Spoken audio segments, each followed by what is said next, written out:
right, look. I said in my video, I know white people mad at me right now. Y'all be all right. I tend to piss the white community off like once a year. I tend to piss y'all off, but y'all be all right. So check this out. The Giants are not racist. And I feel like the media. Okay, so when the Giants passed on Shedeur, they wanted to paint us out to be the racist franchise. Like, kind of like they did with the Dwayne Haskins situation when we took Daniel Jones. Kind of like they did with Brian Flores when we hired Brian Dable. And Belichick leaked the text messages. You know what I'm saying? Remember the Belichick leaked text messages and things like that? The Giants always get painted as the racist franchise. All right. And they tried to do it again with the prank call from Shedeur. Now, my whole thing is, I said it on Twitter. If Jackson Dart is cool with them dudes, then I don't like him. Because I just can't rock with that. But long behold, okay, because I feel like the Giants are not a racist franchise. Bro, we got 2 black quarterbacks. And before we had this black quarterback, we was begging Tyrod Taylor to come back. Stop calling the Giants racist. Now, I will admit this. It does look bad sometimes when we pass on Haskins, who threw 50 touchdowns, RIP. For Daniel Jones of all people, it looks that looks bad. It looks bad when we shit on Brian Flores. I get it. That looks bad. I get it, Giant. I get it. To my black fans, I get that. But what you have to understand is, we wanted Jaden Daniels. It's on 4K. It's on Hard Knocks. How racist can we be if we was willing to trade 3 first-round picks to get Jaden Daniels? Like, I hate this notion that the Giants are racist. The Giants are not racist. So I'm so happy that it comes out that was the Falcons defensive coordinator. Now, he should be fired.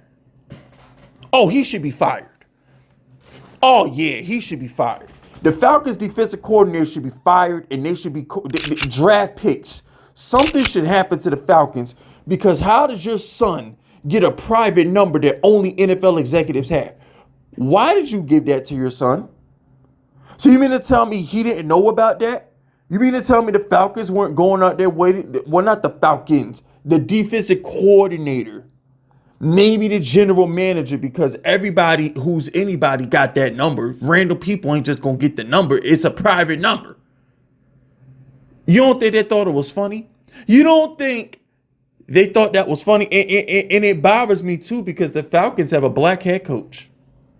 It be your own damn people. It be your own damn people. That's the sad part. Like, I'm disappointed in the Falcons because the only break that I gave the Falcons. Remember when everybody laughed at them last year for drafting Michael Penix? And Big Fisk was the only person that came out and said, well, it might have been dumb to draft Penix, but I'm not going to bash an organization that has a black general manager, a black head coach, and then they got a black starting quarterback. I'm not about to bash them. It's anti-me. I like, as much as black people get on my nerves because we can't stick together, I'm still going to salute black excellence when I see that shit. So for the Falcons to have basically an all-black conglomerate, it disappoints me when that defensive coordinator ain't get fired yet. Now, you're supposed to fire him because that's unacceptable. Oh, no. People have been fired for less in the business world. Let me ask you a question, because the NFL is a $1 billion company. It's a $1 billion corporation, right? Do you think if I don't know what's the equivalent of a defensive coordinator at McDonald's? Let me see. The general manager would be the CEO, the owner or whatever. I don't know. Some district manager. Okay, there we go. Some district manager. So some district area manager, whoever, leaked the number of, I don't know, some dude at Burger King, some executive at Burger King who was trying to switch sides or whatever, had a secret interview. His number got leaked to Twitter or something like that. You don't think that district manager is getting fired from McDonald's? I'm not reaching because you gotta understand the NFL is $1 billion corporation. These are $1 billion teams. With you don't leak personal information to keep your job. And you know how I know these are $1 billion organizations who want you to conduct yourselves in a certain way in order to get their jobs? They allegedly they didn't like Shedeur because he's a bad interviewer. So we got to treat this like a corporate job. So it's like you gonna let your son prank call this kid on national TV and ain't nothing gonna happen? Come on, B. Like what we talking about? And that's another thing too. So allegedly Cooper DeJean, it happened to him last year. Yo, can we stop this? Why are people getting prank called? Why are personal phone numbers of these athletes getting prank called? And nobody knew who the hell. Like, come on, B. This has got to stop. But at the end of the day, the Giants are not racist. I'm so happy that we got taken off the hook because we always get the racist jokes. Oh, the Giants will never draft a black quarterback. It's just like, yo, I'm just happy Giants fans that it was the Falcons defensive coordinator and not Joe Shane's daughter. They wanted it to be Joe Shane's daughter so bad. They wanted that to be Joe Shane's daughter so bad, man. Oh my gosh, yo. All I heard was, yo, Joe Shane's daughter did it.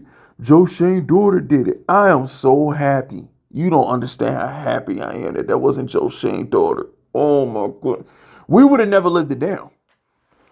That would have ruined the Giants. Like, the Giants organization, if that was Joe Shane's daughter that leaked that information, would have never lived it down. We would have never recovered. That would have led ESPN. I guarantee you that this story with the Falcons defensive coordinator leaking the Shedeur Sanders, it won't even sniff.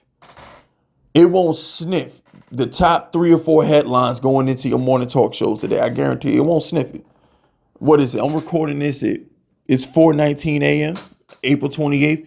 This story will be dead by Tuesday. It's going to get swept under the rug. But had this been the Giants, oh man, had this been the Giants, it'd have led ESPN, First Take, First Things First, Colin Cowherd, whatever podcast, it'd have led everything. It would have led everything for a week. You wouldn't have been able to turn on nothing sports related without the Giants being the racist, most vile, anti-black organization known to men. That would have been the headline. It just like when we hired Brian Dable. When we hired Brian Dable, they hired the white guy. They didn't like Brian Flores. Brian Flores has a resume. They didn't do it. When we drafted Daniel Jones, it wasn't about maybe, we like Daniel Jones, maybe Pat Shermer. Like, no, it was, they passed up to Wayne Haskins because he was black. So it's just like, come on, B. And enough is enough. Enough is enough. I ain't got nothing else to say, man. That's it. That's all. My name is FiskVicious, and I approve this message.